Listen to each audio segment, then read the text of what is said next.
നേരത്തെ വരച്ചിട്ട് നമ്മൾ എന്ത് നിറം കൊടുക്കണം? കറുത്ത നിറം കൊടുക്കണം അല്ലേ? മഴയൊക്കെ പെയ്യുന്ന സമയത്താണ് മേഘങ്ങളൊക്കെ ഇങ്ങനെ കറുത്തിരിക്കുന്നത് അല്ലേ?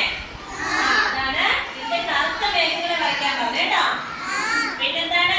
ആകാശത്തൊരു പൊൻവട്ടം, പൊൻവട്ടത്തെ വരച്ചിടാം. ഹായ് ഹായ്, ആരാണിത്? സൂര്യൻ. ആരാണ് ആ പൊൻവട്ടം? സൂര്യൻ. അപ്പൊ നമുക്ക് സൂര്യനെ വരയ്ക്കാം. അപ്പൊ നമ്മൾ എന്തൊക്കെയാണ് വരയ്ക്കാനുള്ളത് അവിടെ? മഴവില്ല്, പിന്നെ മേഘം, സൂര്യൻ.